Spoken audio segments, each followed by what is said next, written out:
师傅，虚怀公，不过尔尔。春风吹过，这次最耀眼的场面下的哪里？陛下，大剑内路过了。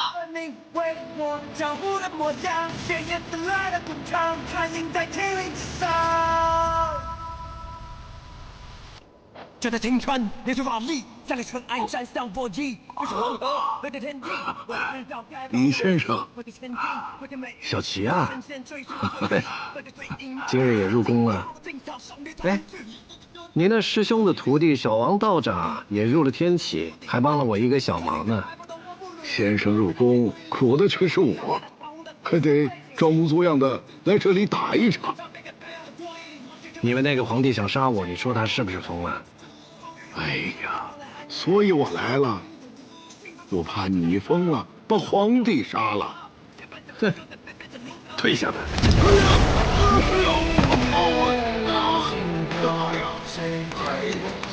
演得太过了吧？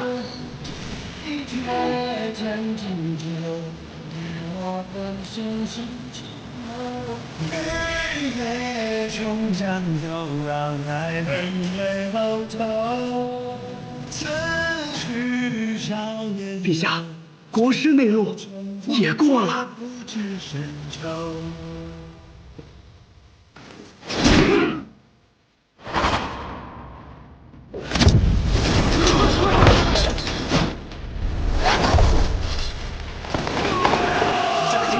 烈水瓦砾，在那尘埃山上搏击，就是黄河，那是天际。我会知道该往哪去，不是前进，不是美玉，不是神仙追寻我轨迹。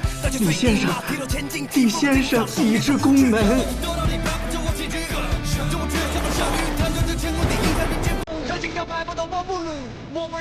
然后呢？然后他转身了。转身了。转身望着这里。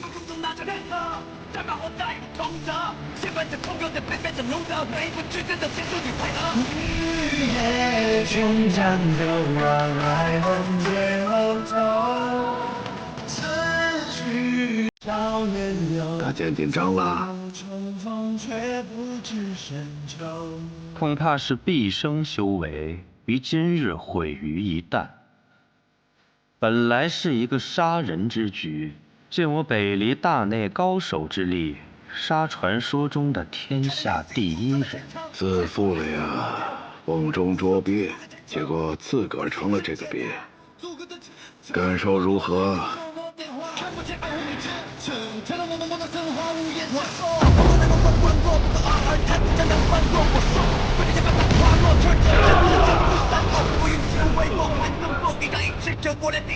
我的代表知道你的选择图案，大画面现在最利剑闪烁，是否谁看见了他？把你的心情走向，为我保护的模样，谁也在那里不藏，从我最黑的那地的心的走向，为我江湖的模样。李长生这是何意？怕是在提醒陛下，暂且还是不要打百里小公子的主意为好啊。意思送到了，就不吓你们了。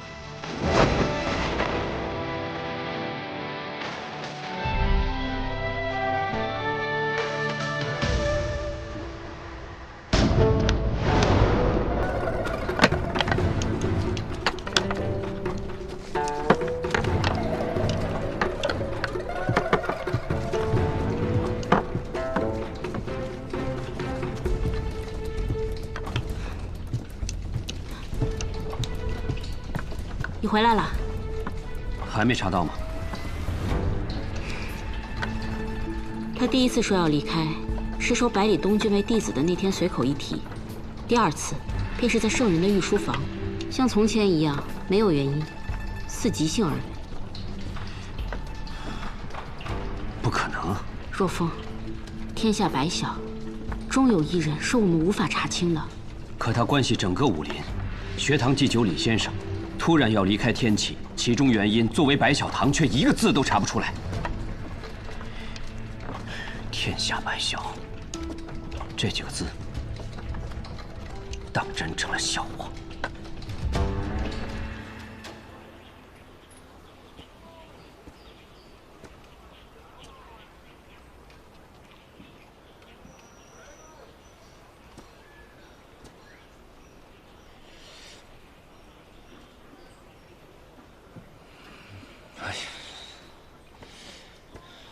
小伙子，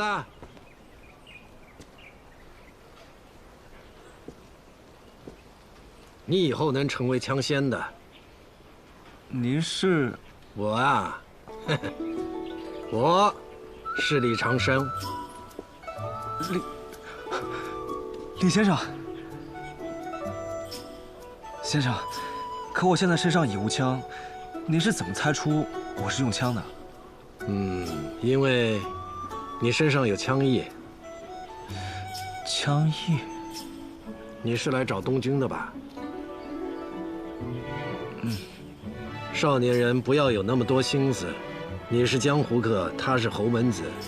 凡俗眼中，你们虽然天差地别，但这里是学堂，学堂之中皆为学子，学子之中无论身份，皆称同窗。稷下学堂很欢迎你这个小枪仙的。多谢先生。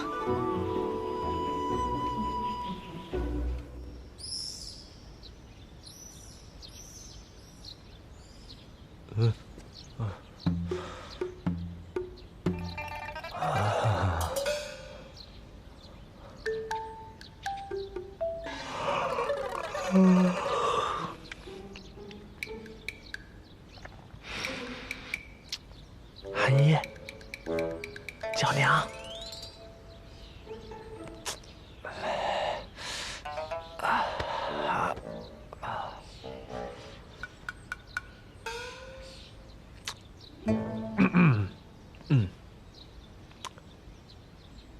娘子啊，娘子，我也在外边跪2天了，好冷，好疼。少跟我装可怜。卓墨公子武功高强，内力护体，又怎么会冷？娘子罚我，我也不敢用内力嘛。哼，你不敢？你什么不敢？北篱八公子可真是风流啊！以前你说是顾剑门带坏的你，可是人顾剑门早800年就离开天启了。我看你这路不认得也挺好的吗？不是啊，这真是小师弟他非……闭嘴！你小师弟那脸都红成猴屁股了，怕是这辈子第1次去青楼吧？你怎么不说是百花楼的姑娘绑着你去的呢？你这么说的话也太假了吧！你再说一遍！完了，雷慕沙，我看你是不想好了。趴下！等一下！趴下！娘子，哎呦，娘子！哎呀，娘子，我真听曲儿去了！哎呀，娘子，娘子啊，不去！韩一，救我！娘子啊！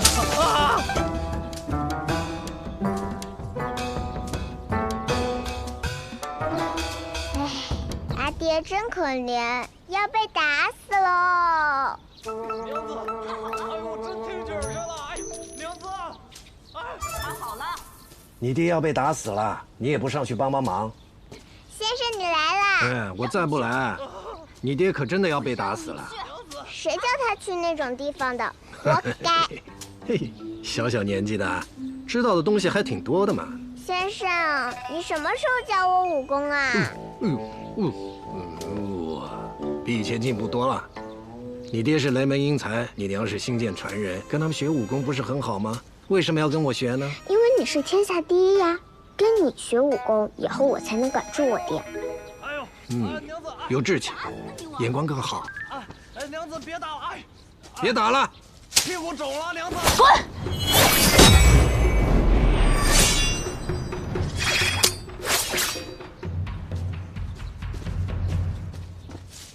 不去了，哎呀，先生来了。李先生，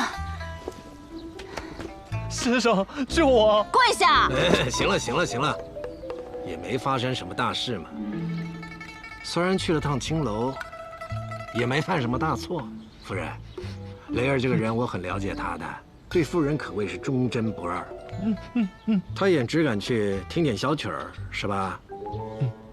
我想他今天去了百花楼，应该是看到百里东君和那个用枪的少年，让他想起了自己和顾剑门的往事，兴之所至了，是不是啊，雷儿？就是，是什么事？厚颜无耻！厚颜无耻！以后还敢不敢？不去了。我以后想听曲儿，我找窦轩去，他唱的也还行。夫人，他认错了，也落了保证，你就原谅他吧。先生都来了，我还能真打死他不成？先生此来，想必也不只是为了要救这个不成器的东西。新月就不打扰了。韩一，我们走。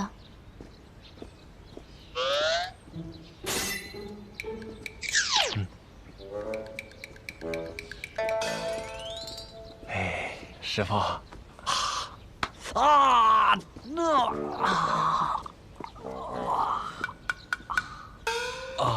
师傅，还好你来得及时，我差点被我娘子打死。我本来是不想来的，因为我觉得就算你现在不死，几年之后你也会为你那可笑的志向而死。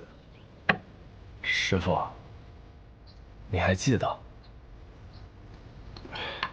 那一年，你说你的志向在于天下，我笑你还是个孩子呢。如今你的孩子都学会骂人了，你呀，也不能只是那个师傅膝下的孩子了。说说吧，你觉得的天下是什么？天下。当时我年轻气盛，我觉得天下就是一个能够供少年们征伐的地方。那么现在呢？现在我想明白了，天下从来就不是一个可以征伐的所在，因为那是许多活生生的人努力生活的地方。那你的志向呢？仍在天下呀，守护天下。这么多年了，你们似乎变了，又似乎没变。你跟剑门要好，剑门走了，你就和若风混在一起。可若风身份特殊，总有一天会离开学堂，到时候你……师傅，我不想离开学堂的。可学堂终究是个读书的地方啊，人长大了，书读完了，自然要离开学堂的。学生既已离开，老去的先生也不必留下。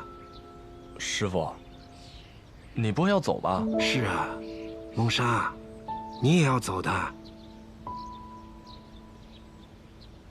不过，走出这一步，你的雷门可就真的回不去了。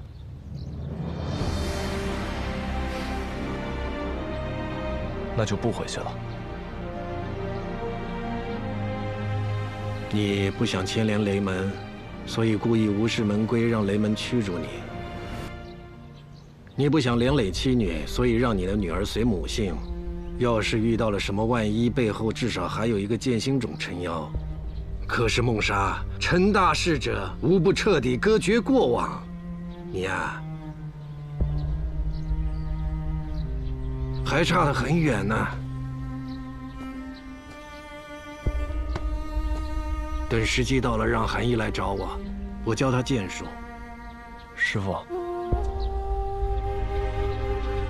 你不回来了吗？你啊！我说了老半天，你到现在才明白啊！就你这样的人，还想守护天下呀？我告诉你，守护天下不是人人都有资格的。你和若风若想取得这份资格，势必要经过一番苦战。你们呀，不要半途死了。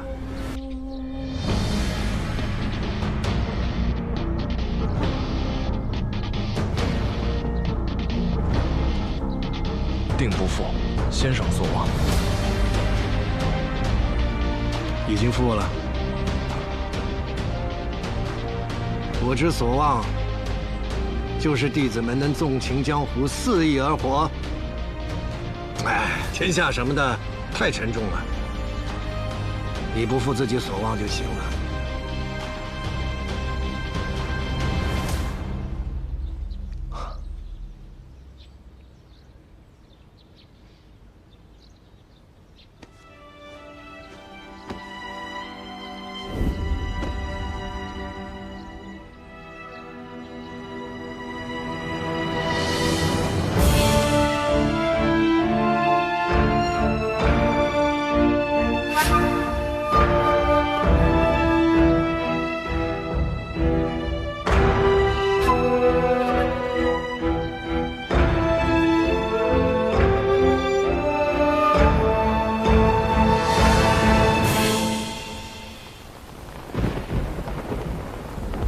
听说李长生要离开天启城，没有李长生的天启城，你要强行带走一个人，虽然要付出代价，但也不算难。我自己去。从小到大，你都是那么倔，光凭你自己，就算你有实力，心爱的姑娘，怕是早已嫁给他人。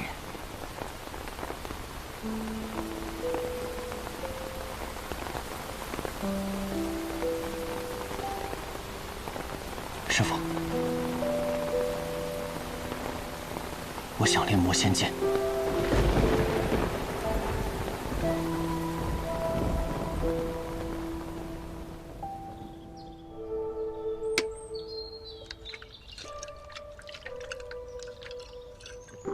没想到半年不见，你经历这么丰富。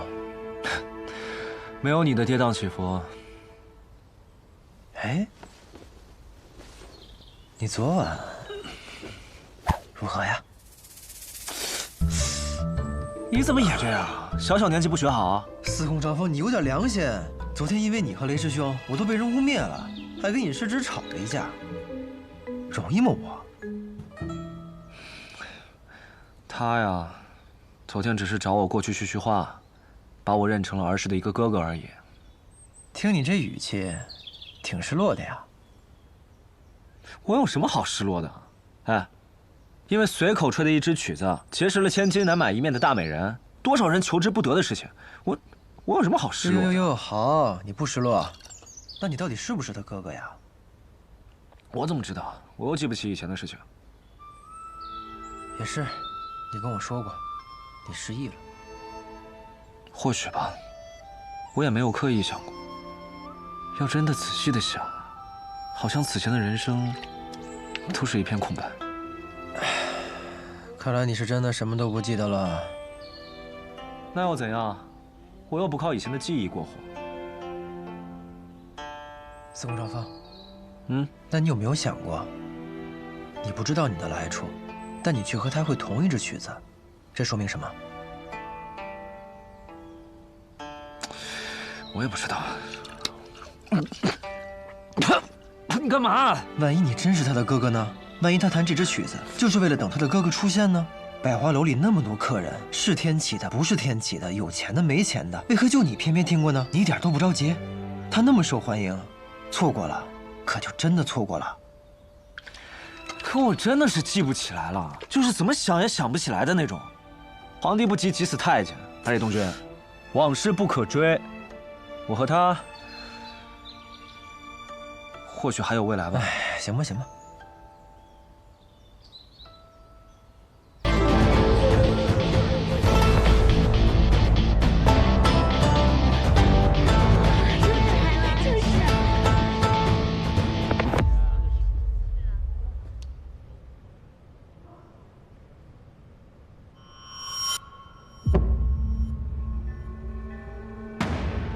百里东君，这是你的酒，这是你的秋露白。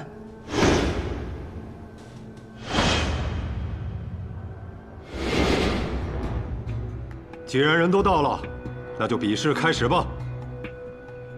荀先生、月牙姑娘，还有小先生。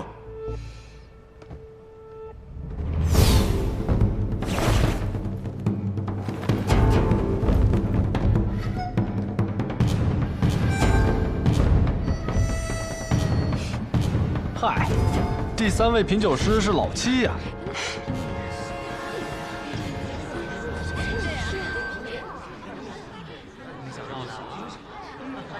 那便先喝秋露白吧。这几年经常随军在外，也是许久没有喝到，甚是想念。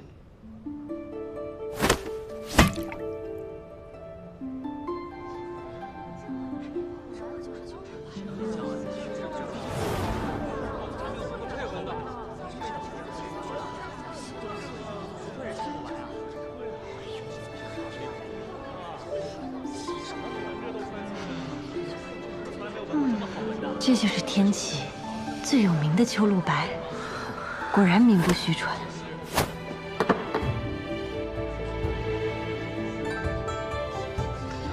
你有1坛酒，可你却只用了3杯，剩下的等你输给我，赠与我如何？等你赢了再说。3位请。秋露繁农之时，以玉壶收之，用于酿酒，故称秋露白。因为秋露难收，就算动用千百人次，用于酿酒也只是杯水车薪，所以这1月只能品这1日。遗憾了。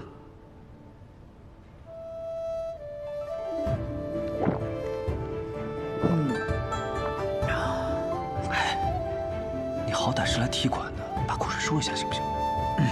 不矛盾。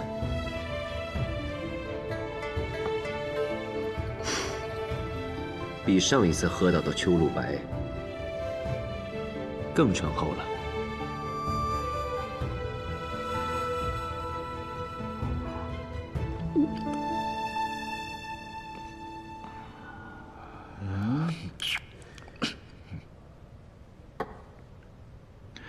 小谢近年来酿酒之术精进了不少，比起那杯秋露白，已经差得不太多了。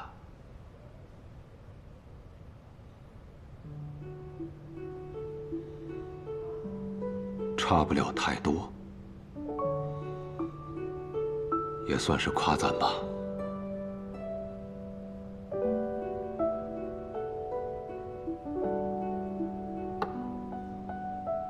人生达命岂暇愁，且饮美酒登高楼。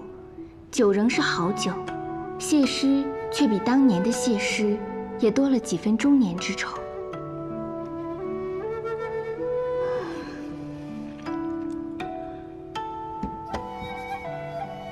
世间美酒可品1味，而秋露白能品3味。酒暖心肠品春，酒热人志品夏，酒解人愁品秋。东君啊，你的酒可品几味？我的酒乃是天上酒，品不到人间味。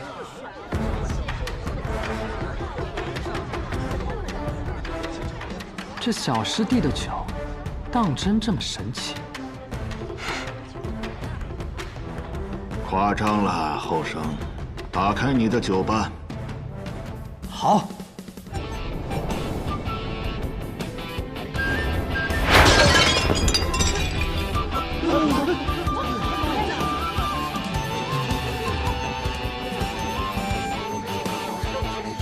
李师侄，借我紫绸一用。给。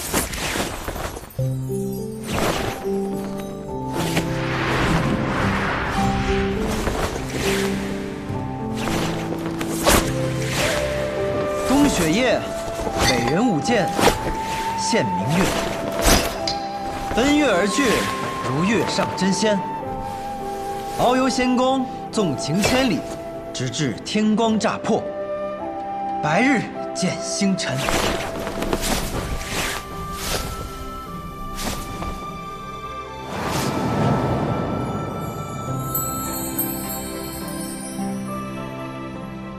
哟，北斗七星啊！这便是我的7盏星夜酒。天枢、天璇、天机、天权、玉衡、开阳、瑶光，请君饮之。7盏星夜酒。荀先生见多识广，可曾喝过这样的酒？不曾。连荀先生都未曾喝过的酒，倒是让我颇想尝尝。请吧。老先生，请吧。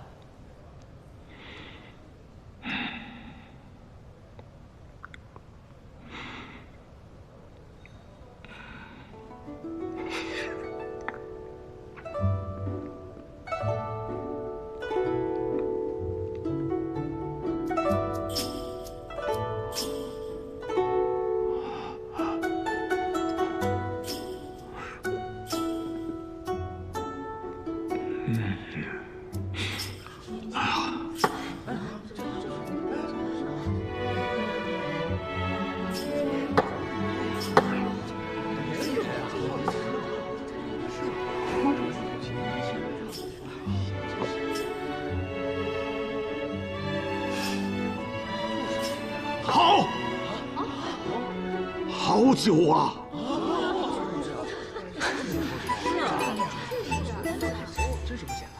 多好的酒！像是回到了我少年的时候。风花雪月，花前月下，踌躇满志，志在必得。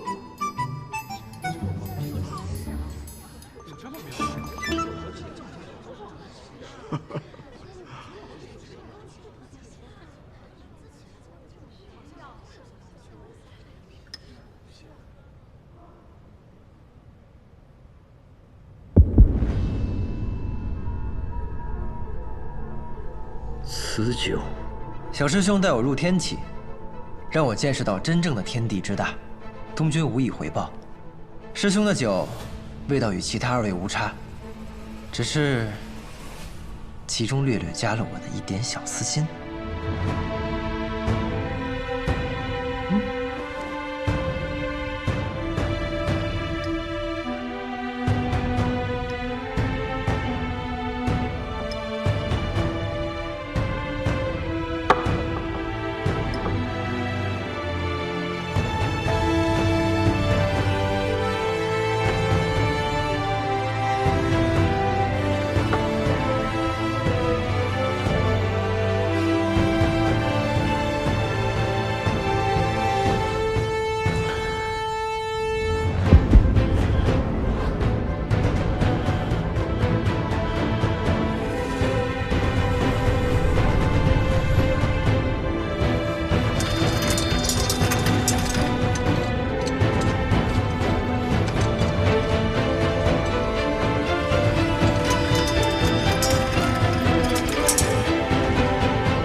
老七的头顶怎么在冒热气啊？那不是热气，是真气啊！真气啊！真气乃为气，照理说应该是虚无缥缈的，也应该只有在体内流动的时候能感受得到。我怎么从未听闻有真气是肉眼可见的呀？三昧真气已全，百炼凡心俱净，真气出体凝成所见的情况确实很少，但也不是没有，一般发生在破境之时。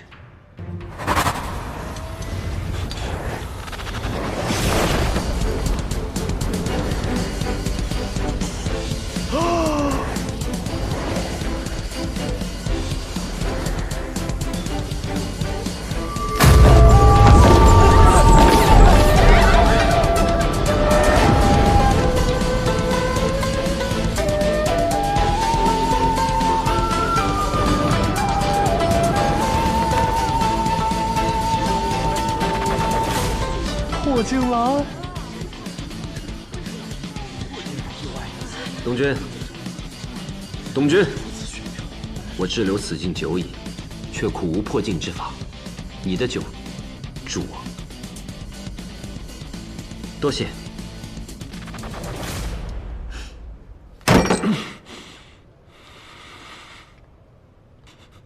王爷息怒，稍安勿躁。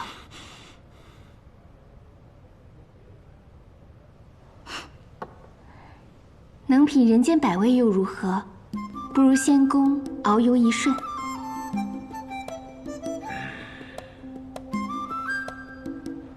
谢师，酒备的不多，如不嫌弃，便请。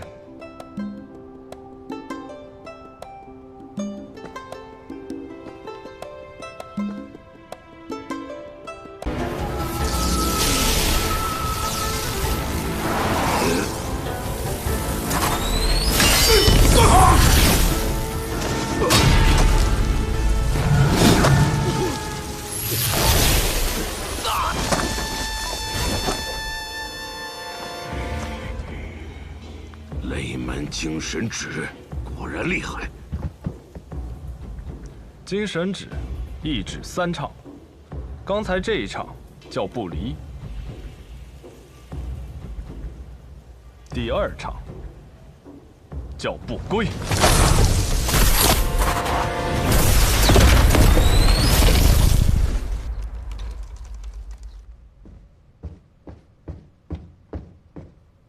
二公子，有个人也来了。雷。他可真会给自己找事啊！我才刚跟苏沐雨说过，不希望他们来呢。二公子，我们当真还有机会？有没有机会，就看有多少必死之心了。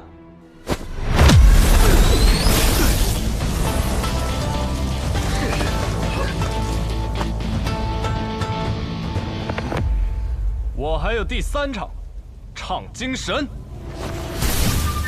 哎，我有个问题。什么？你们江湖人都是这样一边打架一边给自己解说的吗？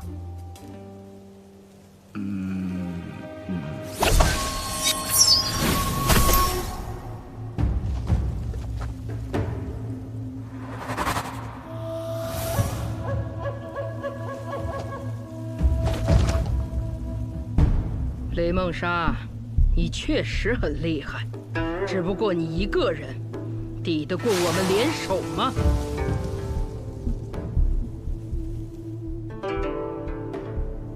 谁说是他一个？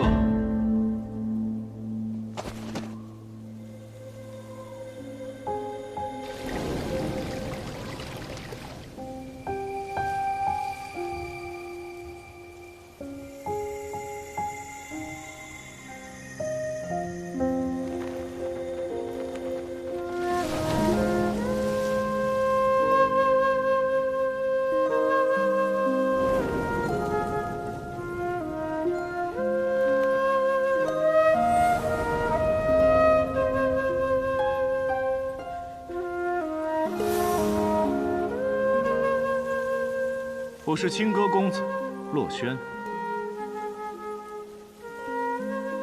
清歌公子洛轩，你这家伙，你怎么也来了？只许你能来，我来不得。清歌公子，8公子中的雅公子，据说每次出现在人前，不是有雅乐相伴，就是有花瓣落雨。我一直认为那是夸张的说辞，没想到今日一看，这世上还竟然真的有这么做作的人啊！哼！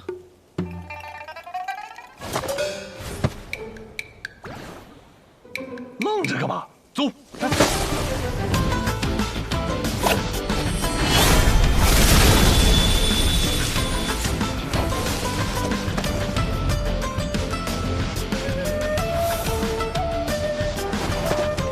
想追，先过我这一关。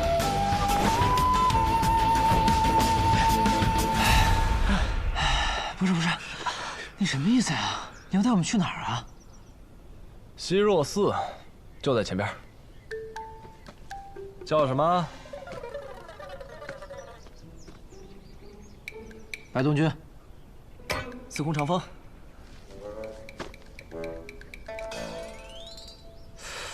怎么，现在探子取名字都这般讲究了吗？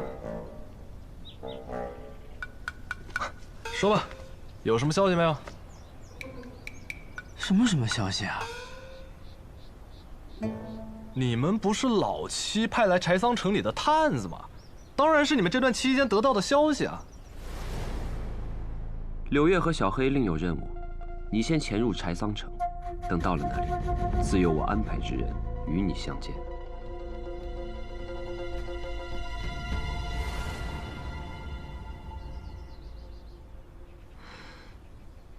那个雷大哥，我们之间是不是有什么误会啊？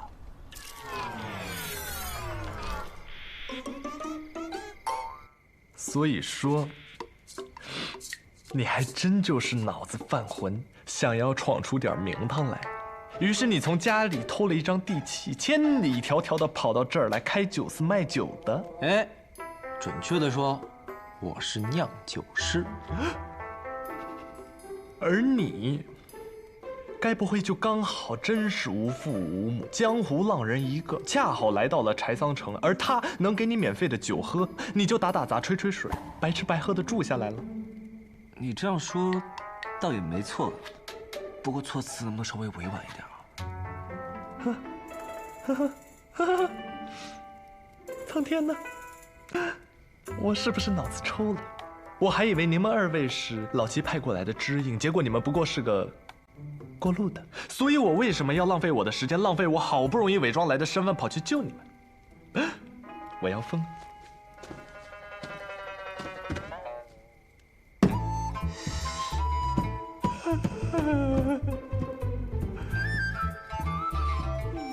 那个雷大哥，先别疯，也别难过。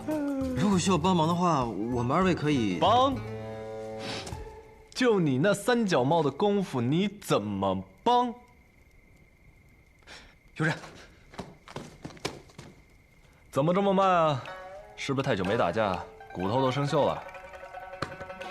你不说话，没人把你当哑巴。怎么跟师兄说话的，老六？那你说说，你怎么来了？不光是我来了，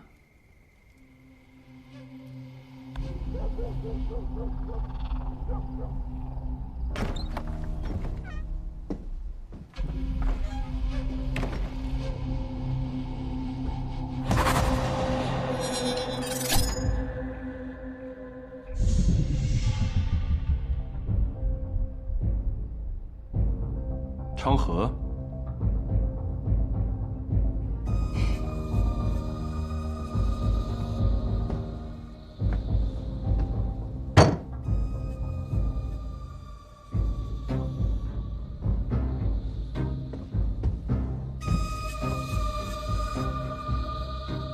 你怎么来了？路过了，所以来看。昌河，你这个人最大的毛病就是没意思。我见你干嘛要我过来看戏的？看戏？没错。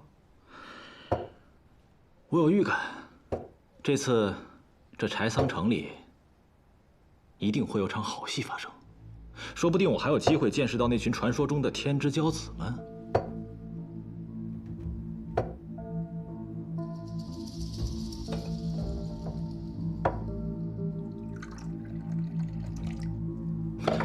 谢强，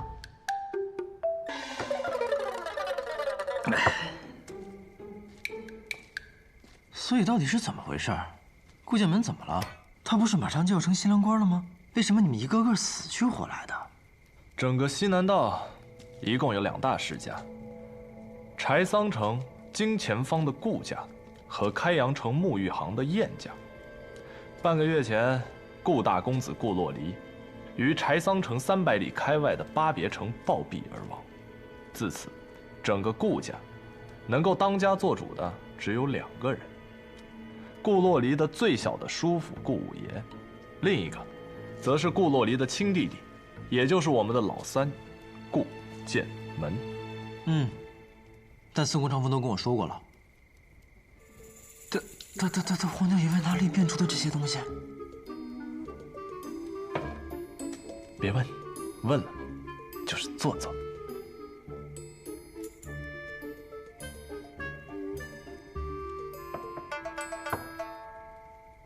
顾洛离身死不到3日，顾五爷便仗着他叔父的身份，给他定了一门亲事。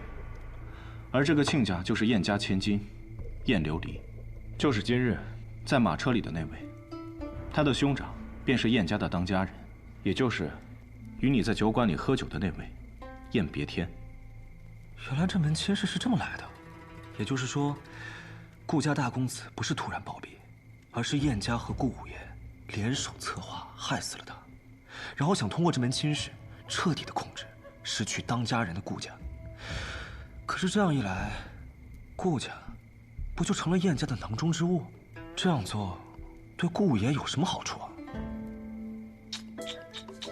没想到啊！你这么个少年郎，竟然对这世间污秽的人心了解的挺深呐。对，顾五爷虽然在顾家空有个叔父的名头，但他没有权，所以他心里早就不甘了。此事一成，若他成为家主，失去一个西南道第1的位置，又何妨呢？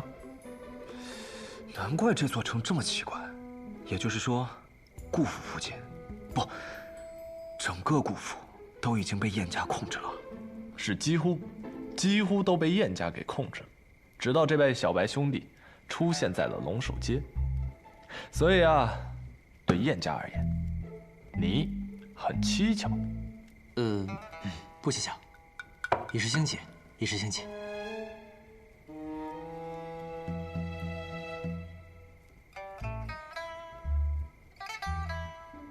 我还有个事儿。你说。那边有个女鬼。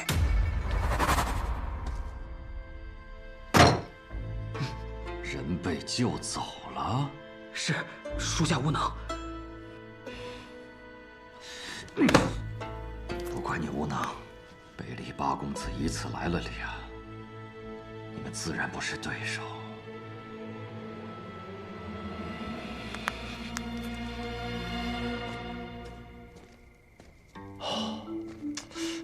你是从我这儿学了什么多嘴的臭毛病？明知道他是谁，你还调侃他啊？谁呀？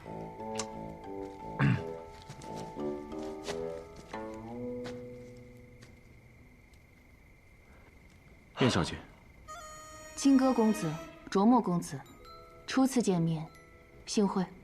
啊，也不算是初次，护送你一路上，咱们见过很多次。你就是白日里在马车里的那个姑娘？你就是酒肆的小老板？还没死呢。我大人有大量，不跟你计较啊。老七与我说，他要邀请一位关键人物，我也是没想到。请坐。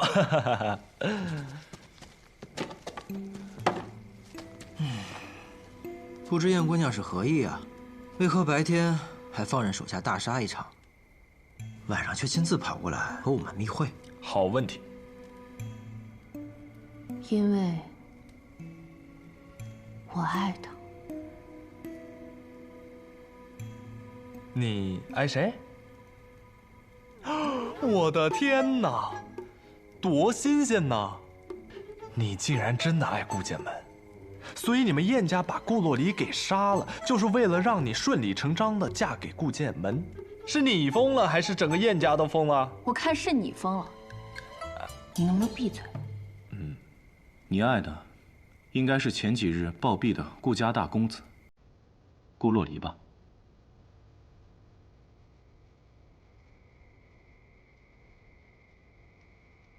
看来是我猜对了。是的，我爱的是顾洛离，但没人知道，我兄长要借我的婚姻，从而控制整个顾家。他杀了我爱的人，还想拿我当棋子来设局。所以，你是故意入的局，为的是破局。是的。婚礼那日，我是绝对不会嫁给顾剑门的。我要嫁的，只会是顾洛离。恕我直言啊，他已经死了。死了又如何呢？我还是爱他呀。燕小姐，你需要我们怎么帮助你呢？抢亲。抢亲。不久之后，你们的兄弟会去劫一样很重要的东西，你们就带着那个东西来抢亲。然后，做好杀人的准备。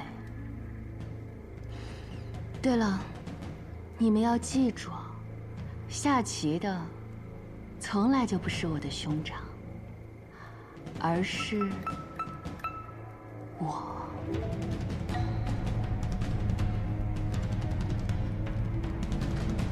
恕我直言，有点变态。一个心里全是怨恨的女人能有多正常？对了。我的直觉告诉我，我兄长身后还有其他势力，一股更强大的势力。什么？你要去抢亲？李大哥昨日不是去寻找合适的人选了吗？世间人人都识得北离八公子，你们不宜亲自出面。至于其他的人选，能帮忙且愿意帮忙的人又屈指可数，更何况也不好让无辜之人平白的卷入这场纷争。既如此，那不如让我试试。掌柜的，为什么？我确实之前是想过找你们帮忙的，我甚至连说服你们的理由都已经想好了。但是就像你说的，我确实还没有下定决心，把一些无辜之人卷入其中。可无论我想与不想，我都已经卷入了呀。我想听的是你真正的想法。名扬天下。什么？我想名扬天下。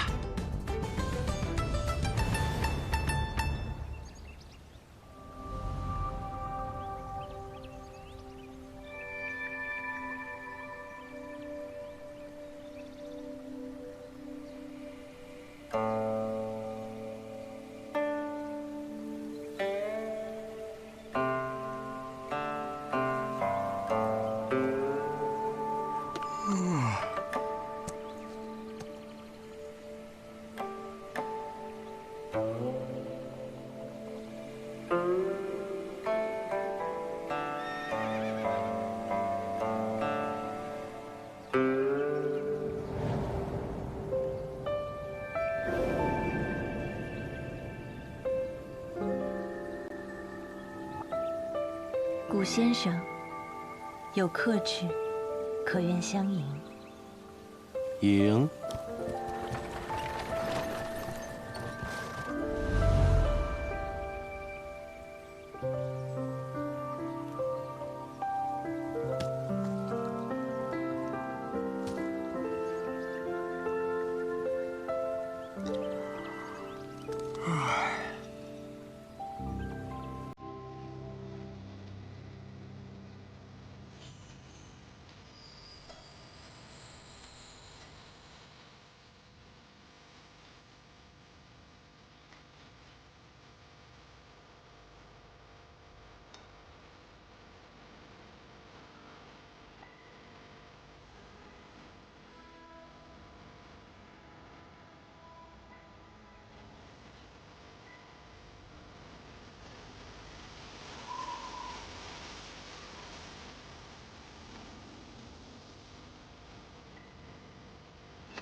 情友之间，当以情因至好。先生以为如何？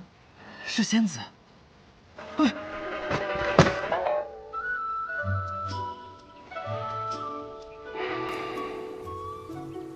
我以为只是一个贵客，没想到是来自天外天的贵客。先生认得我？你的眼睛和你的母亲很像。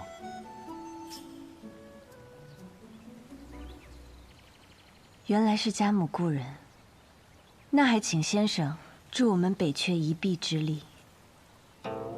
我知道姑娘此行的目的，可我已不问世事，你还是请回吧。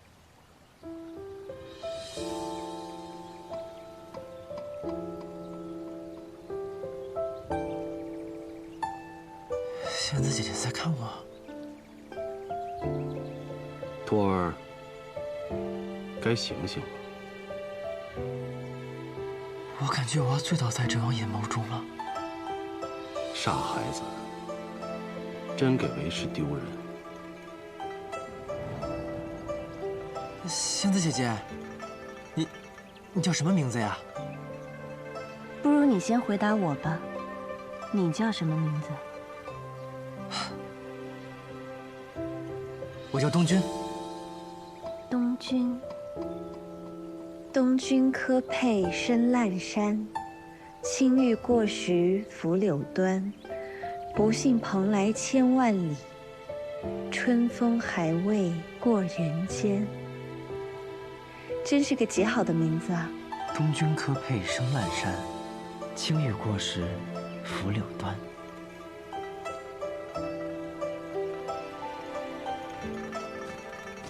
仙子姐姐，你要走了吗？你还没告诉我你的名字，以后我要怎么去找你啊？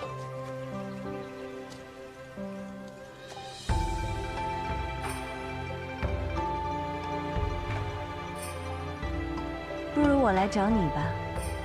等哪日你名扬天下，世上谁都知道你在何处之时，我便来找你。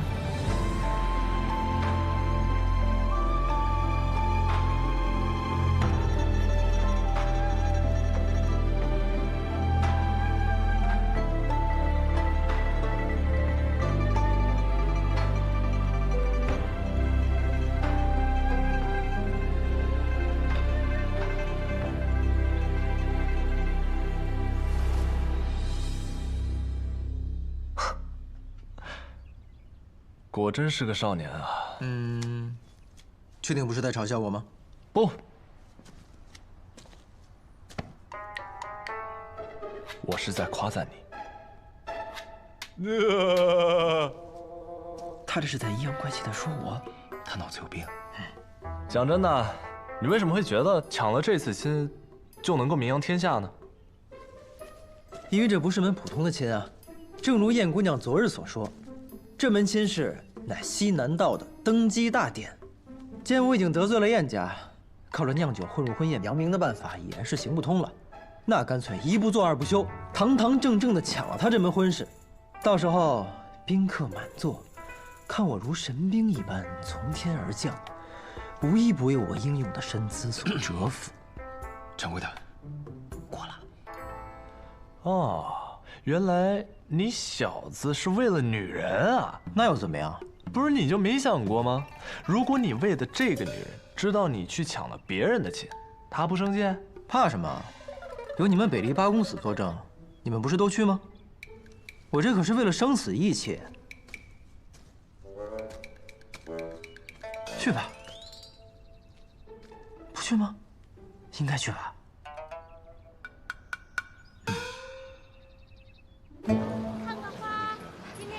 你家新出了几个菜，尝尝。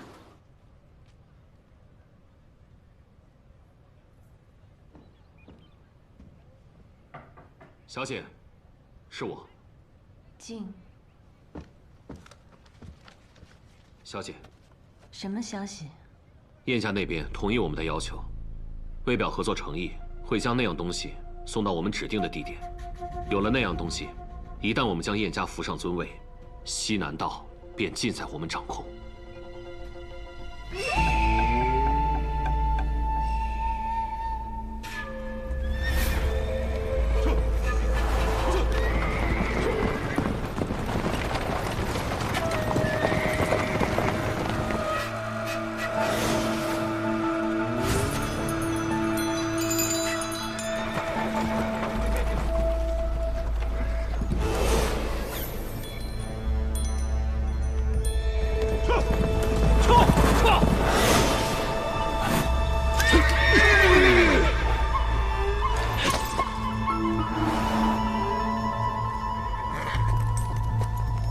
闪开！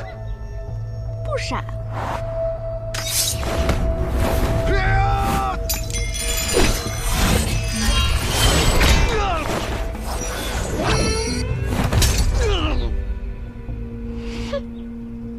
来者何人？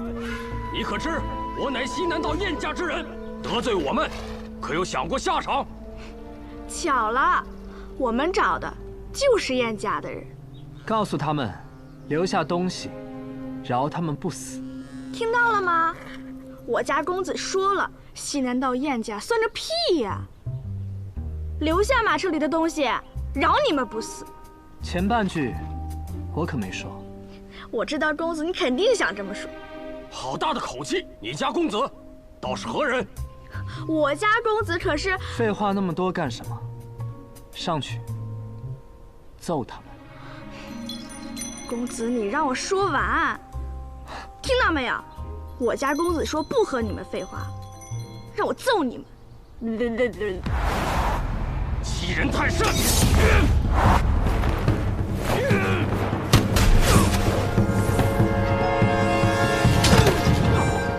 接住啊！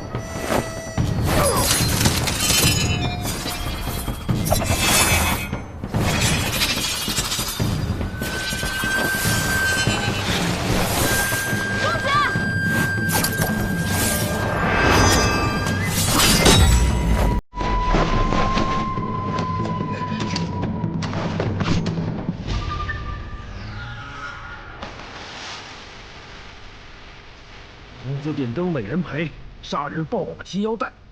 你是8大公子中的柳月，传说你容貌绝代，因此特别讨厌别人看你的脸，故而出行必在轿中，能不露面就不露面。今日一见，果然如此。公子，怎么办？被人看出来。早说了，做人不要这么讲究，这件事也太明显了。我也不想让别人认出我的身份，但别人一下就知道了。看来我是真的很有名。也是，没错，我们就是被公子榜评为容颜绝代的柳月公子。是我，不是我们。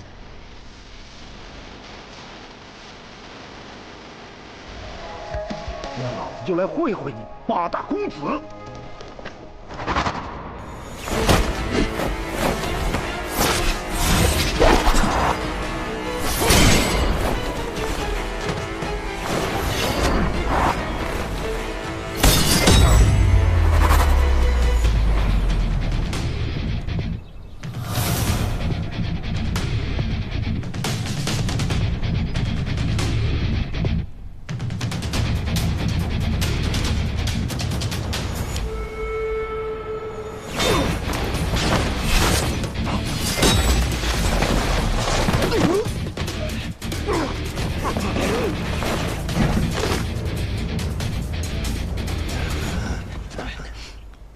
不堪一击，不堪一击呀！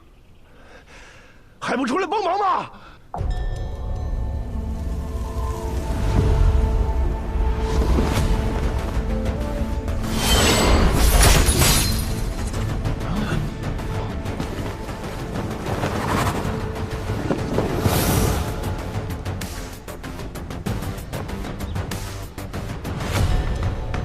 很美的一把剑，是吗？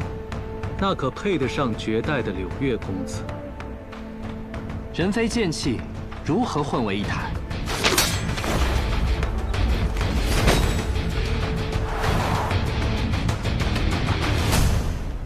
敢问剑主何名？白发仙。有趣的名字。我这把剑以美扬名，若是这把美剑可以杀死大名鼎鼎的柳月公子，是不是也很有趣啊？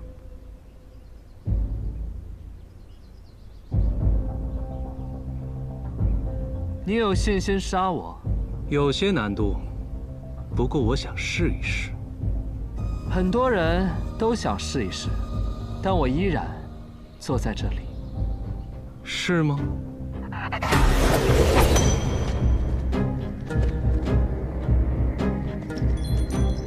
公子，又来了许多人。感觉到了，轻敌了。在杀你之前，我有一个不情之请。说。我想看看你的脸。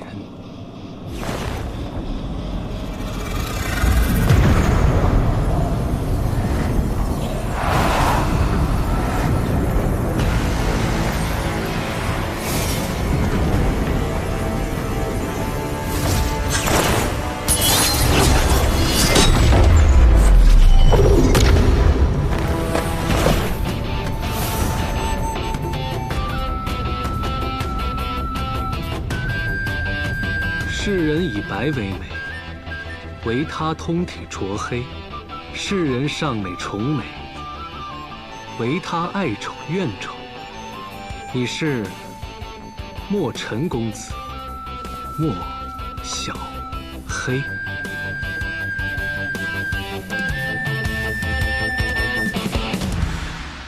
哎，我问你，你说这次抢亲危险不危险？当然危险。要我说，你就不该去抢这个亲。那自然就是了，总要有一些准备，给自己留个后手。哎，我看燕姑娘也有几分姿色，真没法和你那仙子姐姐相比。我可不是什么随便的人，知道什么是一往情深吗？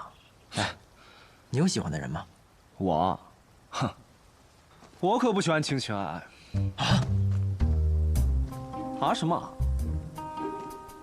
你没事吧？哎，你干嘛？你什么意思啊？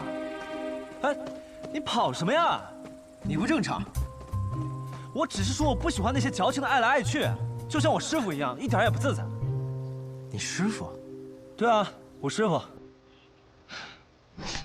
就是将这个银月枪传给我的人。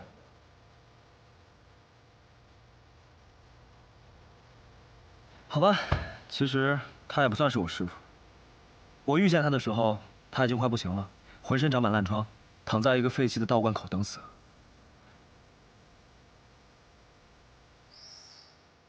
那可是追须枪林酒，却落到这般境地。后来我救了他，他教了我5日枪法。然后呢？然后5天之后他就死了。临死前，他让我把他的骨灰带回他的家乡。他跟我说，他曾经在那儿有一个很深爱的女人。那个女子呢，每日清晨都会在湖边梳头。他当时只是个穷小子，而那个女子却是镇上最美丽的女子。于是，他下了狠心，拿起枪便去闯荡江湖。只是这一入江湖，便是整整的30年。30年？那女子早该嫁人了吧？在他离开后的第3年，那女子便嫁人了。他甚至都不会记得，曾经有那样一位少年，每日早早起来练枪，只为了看他夜梳头的样子。你师傅也是个了不起的人呢。了不起吗？或许吧。你看啊，这就是江湖。所谓的情啊爱啊，根本就没有。人生苦短，何必给自己找累受呢？僧长风啊，你说你是个江湖浪客，一杆长枪，一壶烈酒，浪迹江湖。请问你浪迹的是哪个江湖啊？江河湖海的那个江湖？那只能叫浮水，怎么算得上是浪迹江湖呢？哦，原来是有人的那个江湖啊。对啊，既然有人，那便会有7情6欲，那情和爱便会是理所当然。也正因为有情、有义、有英雄、有美人，江湖才会如此动人。就当我说不过你。之前你说你快要死了，是什么意思啊？我只有15岁之后的记忆了，在之前的事情我就记不清了。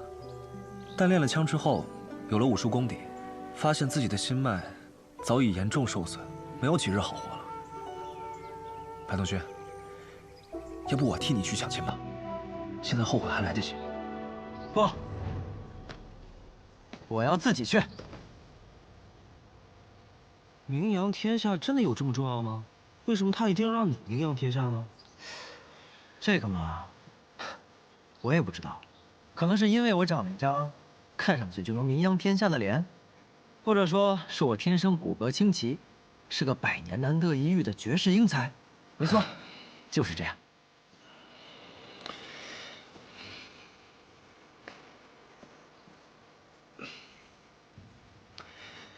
你什么意思啊？看不起我？司空长风，干嘛？你放心，我是不会死的，你也不会死的。我知道一个人医术很高明，等我们抢完签，我带你去看病。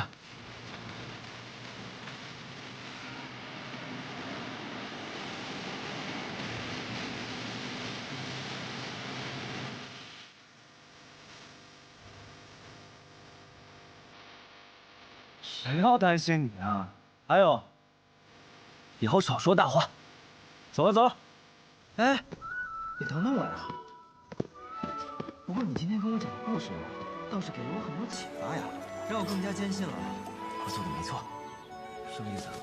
我得抓紧时间了呀，不然我心爱的姑娘或许也要嫁人了。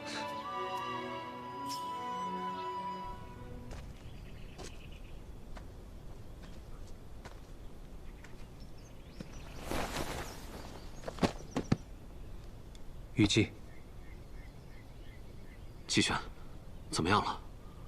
东西丢了，也不知那柳月从哪里来的。他一个人来就罢了，还有，那传闻中跟他不对付的莫小黑也来了。那你我撤得及时，没什么大碍。只是那东西，他们带着他走不远的。我们赶紧回柴桑城，提早做准备。好。也不知他要这个东西，想玩出什么花样来。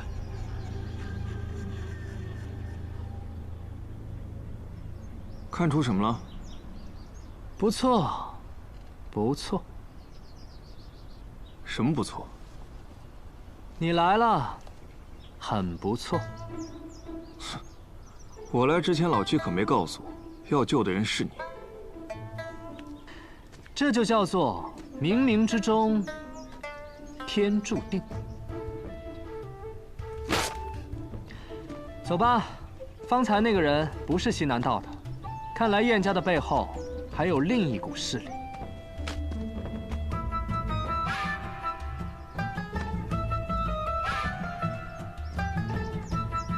天下第一的美公子与丑公子，还真是有趣的联手。